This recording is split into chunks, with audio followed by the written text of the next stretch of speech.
बढ़ते आगे आपको बता दें कि सांसद मुलायम सिंह यादव के निधन के बाद खाली हुई मैनपुरी लोकसभा सीट के उपचुनाव में सपा ने डिंपल यादव को प्रत्याशी बनाया है। डिंपल यादव पूर्व मुख्यमंत्री अखिलेश यादव की पत्नी और मुलायम सिंह यादव की पुत्रवधू है। आज डिंपल पति अखिलेश यादव के साथ कलेक्ट्रेट पर नामांकन करने पहुंचेंगी। नामांकन के दौरान कलेक्ट्रेट पर सुरक्षा के कड़े इंतजाम रहेंगे। साल 2019 में हुए लोकसभा चुनाव में मैनपुरी लोकसभा सीट से मुलायम सिंह यादव सांसद चुने गए थे। बीते 10 अक्टूबर को उनके निधन के बाद मैनपुरी सीट खाली हो गई। इस पर 5 नवंबर को चुनाव आयोग ने उपचुनाव की घोषणा कर दी थी। उपचुनाव के लिए जारी अधिसूचना के मुताबिक आपको बता दें कि 10 नवंबर से नामांकन प्रक्रिया शुरू हो चुकी है। और इसी खबर पर ज्यादा जानकारी के लिए हमारे साथ राजनीतिक संपादक संजीव कपासिया जुड़े हैं। संजीव कपासिया, आपसे जानना चाहेंगे कि डिंपल यादव कितने बजे नामांकन दाखिल करेंगी, कौन कौन उनके साथ मौजूद रहने वाला है?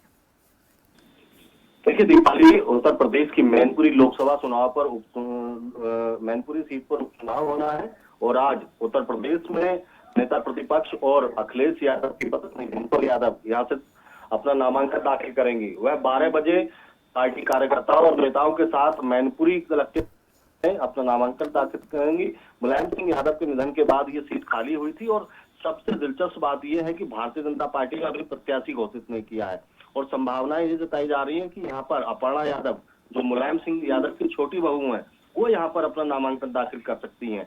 तो कहीं ना कहीं जो मुकाबला है पूरी तरीके से दिलचस्प होने वाला है और जो ट्रैक रिकॉर्ड उपचुनावों का भारतीय जनता पार्टी की जीत का है, तो वो कहीं ना कहीं जो अंतिम किला है समाजवादी पार्टी का मैनपुरी लोकसभा सीट, उसको ढाने का है। आप समझिए, जब आजमगढ़ और रामपुर लोकसभा सीटों पर उपचुनाव हुआ था, जो गढ़ मानी जाती थी समाजवादी पार्टी की, उन पर भारतीय जनता पार्टी के प्रत्याशियों ने जीत दर्ज की थी।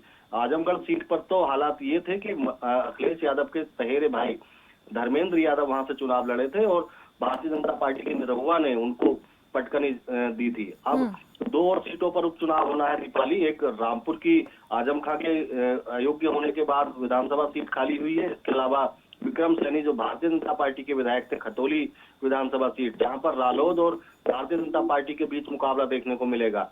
रालोद ने अपना प्रत्याशी मदन भैया के रूप में घोषित कर दिया है। मदन भैया गाजियाबाद के बाहुबली विधायक माने जाते हैं, 4 बार उत्तर प्रदेश में विधानसभा के सदस्य रहे हैं और गुर्जर समुदाय से ताल्लुक रखते हैं। तो ऐसे में जाट, मुस्लिम और गुर्जर का समीकरण रालोद को कितना मुफीद होता है पश्चिम उत्तर प्रदेश में, ये चुनाव के नतीजे तय करेंगे। लेकिन सबसे दिलचस्प जो सीट है वो लोकसभा के रूप में मैनपुरी लोकसभा सीट सबसे दिलचस्प होने जा रही है और अभी जो इसमें क्लाइमेक्स है वो भारतीय जनता पार्टी की प्रत्याशी के उतरने का है। हालांकि समाजवादी पार्टी की प्रत्याशी आज अपना नामांकन दाखिल करेंगे दीपाली जी।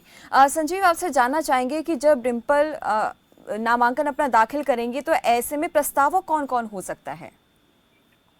देखिए, जो प्रस्तावकों की बात है वो समाजवादी पार्टी और भारतीय जनता पार्टी वो लगातार इस तरीके के प्रस्तावक रखती हैं जो क्षेत्र के सम्मानित लोग होते हैं। हालांकि उनके साथ उनके पति और पूर्व मुख्यमंत्री अखिलेश यादव मौजूद रहेंगे और इसमें एक और नया मोड़ है। जो शिवपाल यादव हैं, अखिलेश यादव के चाचा, वो साथ रहते हैं नहीं डिंपल यादव। ये देखना होगा क्योंकि समाजवादी पार्टी के टिकट पर जसवंत नगर विधानसभा सीट से वो विधानसभा पहुंचे हैं और नाराजगी उनके साफ तौर पर पिछले कुछ दिनों में देखने को मिली। हालांकि मुलायम सिंह के निधन पर जिस तरीके से परिवार में जो एकजुटता दिखाई दी, वो चुनावों में रहती है या नहीं, ये देखने वाली बात होगी। और शिवपाल सिंह यादव आज नामांकन दाखिल कराने जाते हैं, ये भी देखने वाली बात होने वाली है दीपाली। संजीव, जैसे कि नामांकन दाखिल कर देते तो उसके बाद अक्सर यही होता है, जो प्रोसीजर होता है कि प्रचार प्रसार शुरू हो जाता है पार्टी के पक्ष में वोट के लिए। लेकिन ये भी कहा जा रहा है, ऐसी जानकारी मिल रही है कि जो जनसभा किसी तरह की नहीं की जाएगी मुलायम सिंह के यादव के निधन के बाद से। ऐसी कोई जानकारी आपके पास? देखिए, तेज प्रताप यादव का कल एक बयान आया था कि मुश्किल दौर है समाजवादी पार्टी के लिए और ये पहला चुनाव है जब जिस चुनाव में नेताजी नहीं रहेंगे। नेताजी यानी मुलायम सिंह यादव। मुलायम सिंह यादव के बाद पहला चुनाव समाजवादी पार्टी लड़ रही है और ये नतीजे क्या होंगे, ये सबसे महत्वपूर्ण होने वाला है। क्योंकि आप समझिए कि 1996 के बाद मैनपुरी लोकसभा सीट लगातार समाजवादी पार्टी के कब्जे में रही है। समाजवादी पार्टी के कब्जे की बात तो दूर, मुलायम सिंह परिवार के लोग यहाँ से लोकसभा की सीढ़ियां चढ़ते रहे हैं। तेज प्रताप यादव भी यहाँ से सांसद रहे हैं, मुलायम सिंह यादव लगातार यहाँ से सांसद रहे हैं। तो अब देखना ये होगा कि अंतिम जो किला है समाजवादी पार्टी का, वो डिंपल यादव बचाने में कामयाब होती हैं या फिर भारतीय जनता पार्टी फिर एक बार उपचुनावों में समाजवादी पार्टी को पटकनी दिखाई देती है। दीपाली, चलिए, बहुत बहुत धन्यवाद संजीव कपासिया इस तमाम जानकारी के लिए। तो जैसे कि हमारे राजनीतिक संपादक संजीव कपासिया ने भी जानकारी दी है कि करीब 12 बजे डिंपल अपना नामांकन दाखिल करने वाली है। अखिलेश यादव उनके साथ मौजूद रहेंगे। और आपको बता दें कि मुलायम सिंह के निधन के बाद ये सीट जो है वो खाली हुई है।